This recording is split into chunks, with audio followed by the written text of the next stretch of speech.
بسم اللہ الرحمن الرحیم۔ السلام علیکم۔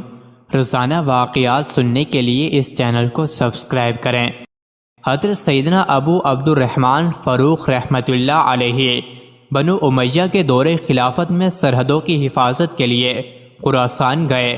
آپ کی زوجہ محترمہ امید سے تھی اور آپ کا بیٹا ربیہ ماں کے پیٹ میں تھا۔ آپ اپنی زوجہ کے پاس 30,000 دینار چھوڑ کر گئے۔ 27 سال بعد آپ رحمت اللہ علیہ واپس مدینہ منورہ آئے۔ آپ کے ہاتھ میں نیزہ تھا اور آپ گھوڑے پر سوار تھے۔ گھر پہنچ کر نیزے سے دروازہ اندر دھکیلا تو حضرت سیدنا ربیہ باہر نکلے۔ جیسے ہی انہوں نے ایک مسلح شخص کو دیکھا تو بڑے غضبناک انداز میں بولے، اے اللہ کے بندے، کیا تو میرے گھر پر حملہ کرنا چاہتا ہے؟ حضرت سیدنا ابو عبد الرحمن نے فرمایا، نہیں، میں حملہ نہیں کرنا چاہتا، تم یہ بتاؤ تمہیں میرے گھر میں داخل ہونے کی جرت کیسے ہوئی؟ پھر دونوں میں تلخ کلامی ہونے لگی۔ قریب تھا کہ دونوں دست و گریبان ہو جاتے، لیکن ہمسائے بیچ میں آ گئے اور لڑائی نہ ہوئی۔ جب حضرت مالک بن انس رحمۃ اللہ علیہ اور دوسرے بزرگ حضرات کو خبر ہوئی تو وہ فوراً چلے آئے۔ لوگ انہیں دیکھ کر خاموش ہو گئے۔ حضرت سیدنا ربیہ نے اس شخص سے کہا، خدا کی قسم، میں اس وقت تک تمہیں نہ چھوڑوں گا جب تک تمہیں سلطان کی عدالت میں نہ لے جاؤں۔ حضرت سیدنا ابو عبد الرحمن نے کہا، خدا کی قسم، میں بھی تمہیں سلطان کی عدالت میں لے جائے بغیر نہ چھوڑوں گا۔ ایک تو تم میرے گھر میں بلا اجازت داخل ہوئے اور پھر مجھ ہی سے جھگڑا کر رہے ہو۔ حضرت مالک بن انس رحمۃ اللہ علیہ نے حضرت ابو عبد الرحمن فاروق سے فرمایا، اے شیخ، یہ گھر تمہارا نہیں ہے۔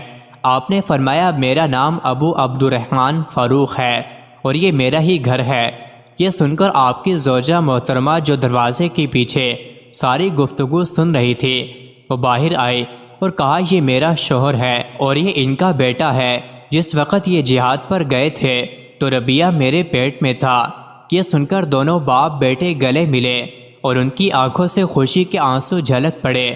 حضرت ابو عبد الرحمن فاروق خوشی خوشی گھر میں داخل ہوئے۔ پھر آپ نے پوچھا، وہ 30,000 دینار کہاں ہے جو میں چھوڑ کر گیا تھا؟ زوجہ نے عرض کی، وہ میں نے ایک جگہ دفنا دیے تھے، کچھ دن بعد نکال لوں گے۔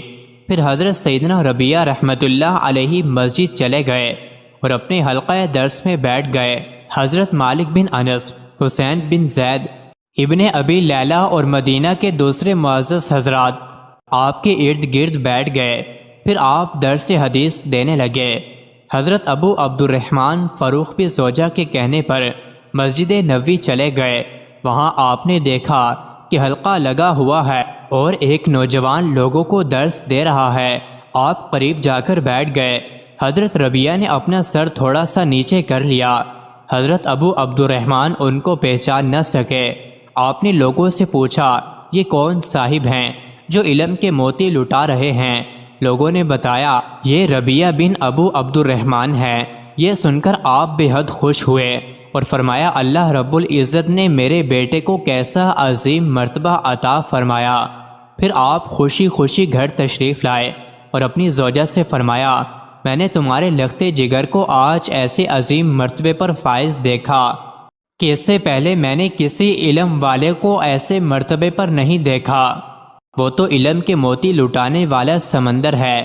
آپ کی زوجہ نے کہا، آپ کو اپنے 30,000 دینار چاہیے یا اپنے بیٹے کی عظمت و رفعت؟ آپ نے فرمایا، خدا کی قسم، مجھے تو اپنے بیٹے کی اس عظیم نعمت کے بدلے کچھ بھی نہیں چاہیے۔ آپ کی زوجہ نے کہا، میں نے وہ تمام مال تمہارے بیٹے پر خرچ کر کے اسے علم دین سکھایا۔